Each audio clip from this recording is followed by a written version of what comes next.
Nagaan isiniif ta'u daawwattoota keenya kan daawwachaa jirtan ABC Medical FIBTV waliin ta'uudhaan waa'ee fayyaa keenyaa torbanitti qopheessinee isiniif dhiyeessinu kan torban kana amma jalqabeera. Nu waliin turaan afeerraa kooti. Egaa har'a waa'ee koronaa vaayirasii walii wajjin muraasa ergi ilaallee booddee waa'ee dhukkubbii dugdaa baak peentiin jennu walii wajjin ilaalla. Keessumaa qabadhee dhiyaadheetan jira. Keessumaan koo har'a barataa ispeeshaalistii wal'aansa baqaqsanii yaaluu kan sammuu fi spinal cordiiti. Dr. Mootii Balaay. Dr. asitti waan argamteef guddaan si galateeffadha. Sinis galatoomaa fi rakkisaniif. Egaa Dr. koronaa vaayirasii irra darbuun dandeenyu amma weerararra jirra waan ta'eef waa'ee koronaa vaayirasii muraasa ilaalle akkasumas biyya keenya keessatti akkaataan itti lakkoofsi isaa dabalaa jiru ilaalleeti gara ispeeshaalitii keetiitti gara baak peen yookaan dhukkubbii dugdaa akkasumas immoo furmaata dhukkubbii dugdaa qabu maal fakkaata kan jedhutti deebina. Egaa akka addunyaatti vaayirasiin kun gara namoota miliyoona 4 olii infect godhee jira yookaan immoo vaayirasii kanaan qabamanii jiru. Isaan keessaa namoonni 276 ol ta'an immoo dhibee kanaan du'anii jiru. Akka biyya keenyaatti immoo gaafa deebinee ilaallu namoonni 196 ta'anii dhibee kanaan qabamanii jiru. Mee waliigala dhibee kana yookaan weerara kana akkamitti ilaalaa jirtati? Dhugaadha akkuma atu jette weerarri dhukkuba koronaa vaayirasii yookiin COVID-19 kana ammas akkuma tuffetti jira. Lakkoofsa daran dabalaa jira. Guyyaa torban lama hin guunne keessatti baay'atee torban sadii keessatti miliyoona 2 irraa gara miliyoona 4 fi 14,000 naannoo sanaatti ol guddatee jira. Kun jechuun parsantii dhibbaan yeroo gabaabaa keessatti dabaleera jechuudha. Egaa amalli dhukkuba kanaa duras kan beekamuu qabu adeemsi inni itti lakkoofsaa dabalaa deemu yeroodhaa yerootti caalaa deemaa jechaadha. Maaliif jalqaba yeroo jalqabu suuteedha kan dabalu. Ameerikaa keessattis biyyoota warra kaanii keessattis yeroo ilaallu jalqaba suuta deema. Yeroo baay'ee lakkoofsaa 100 erga darbee booda exponential haala jedhamu yookiin immoo daran saffisaan dhukkubni kun dabalaa deemaa jechuudha. Akkuma atu jette biyya keenya keessatti guyya 3 darban kana keessatti gara namoota 49 dhukkuba kana qabame.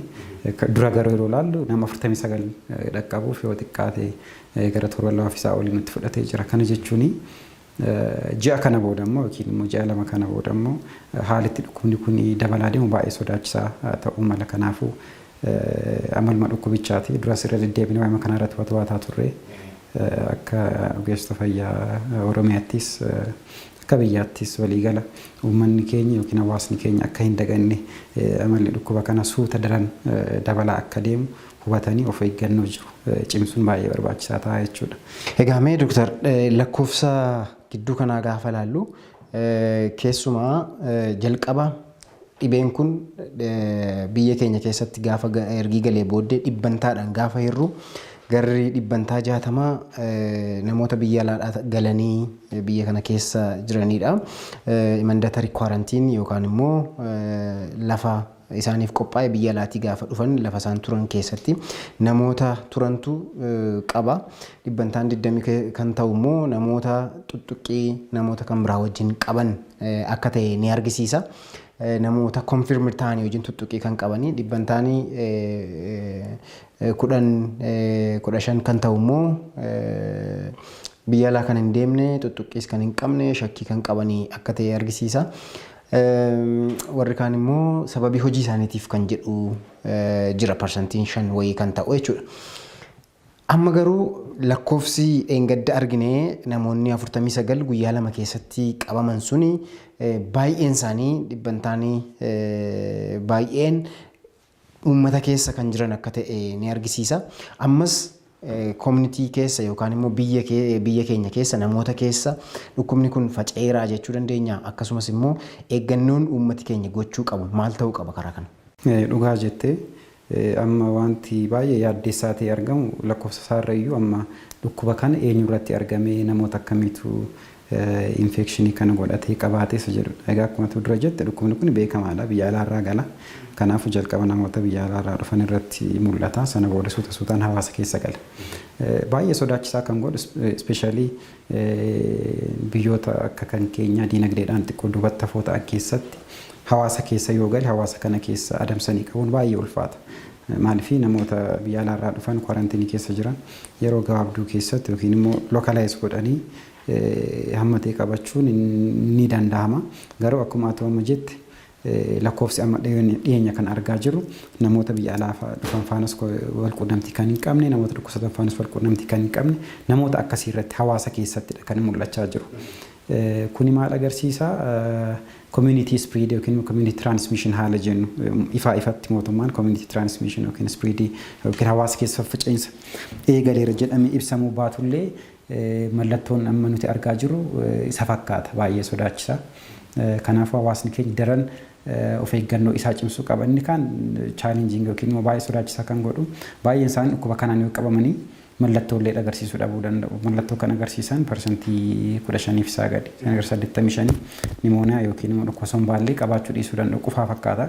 Kanaafuu namoota sana akka haalatti iskiriin godhanii teest godhanii bira gahantu hin jiru. Maaliif nuti iskiriiniing itoo hin ta'in kan gochaa jirru yookiin immoo namoota dhukkubsatiin irratti itoo hin ta'in teestidha namoota dhukkuba qaban irrattidha kan gochaa jiru. Kanaafuu lakkoofsa hawaasa keessa jiru baay'ee gadi bu'aa lakkoofsa xiqqaadha kan nuti amma lakkoofsa argaa jirru jechaadha. So namoonni dhukkuba kana sirriitti hin argisiisne garuu daddabarsuu kan danda'an namoota immoo dhukkuba kana moor hubamuu danda'an bira salphaatti adeemsa keessa gahee balaa guddaa fiduu danda'a jedheen yaada.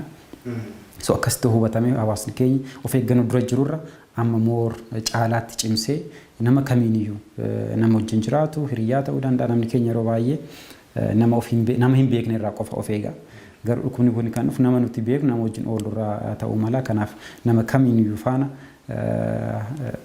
tuttuqqaa hir'isuu personal hygiene yookiin immoo qulqullina mataa ofii qodoota waan tokko meeshaa yeroo tuttuqqan eeguun baay'ee barbaachisaadha. Akkasitti hubadha haala jiru akkasitti yaadamee gaariidha. Dhibeen weerarri kun haa jiraatu iyyuu maleessa dhibee warri kaan immoo ammas nama ajjeesaa jiru, nama miidhaa jiru, nama safar gochisiisaa jiru. Health care systemiin keenya yookaan kenniinsi tajaajila fayyaa biyya keenya keessa jiru, naannoo keenya keessa jiru maal ta'uu qaba? Uummannis immoo haala kamiin tajaajila argachuu qaba jettanii yaaddu? Sababiin isaa wantoota argaa jiru tokko waan qabnuuf jechuudha. Namoonni keessuma chronic illness qabanii dhibee namarra turu qabanii mana yaalaa dhaquu sodaachuu sababiin isaa isaanis immoo highly vulnerable warra ta'an warra dhibeen kun yootti dhufe isaan miidhuu danda'u waan ta'eef gara mana yaalaa deemaan jiranii dhibeen inni isaan dura qaban immoo isaan miidha waan ta'eef jarreen kun maal gochuu qabu jettanii yaaddu? Yaada gaarii kaastee kun wanta xiyyeeffannaan itti kennamuu qabudha. Akkuma duruu jedhame namoonni dhukkuba kanaan hubamuuf daran exposed ta'an kun saaxilaman kun of eeggannoon isaan godhan kan kamiyyuu caaluu qaba kan kamiyyuu caaluu qaba. Kan jechuun garuu namoonni naannoo isaaniitti jiran of eeggannoo hin goone deemee namoota sana bira gahuu hin oolu jechuudha. Garuu inni amma koronaan kun karaa baay'ee miidha. Tokkoffaa dhiibbaa inni health sector yookiin immoo dhaabbata fayyaa irratti geessisu baay'ee ol ka'aadha. Kana jechuun lafatti namni dhukkuba biraatiif yaalamu baay'ee dhiphisaa jechaadha.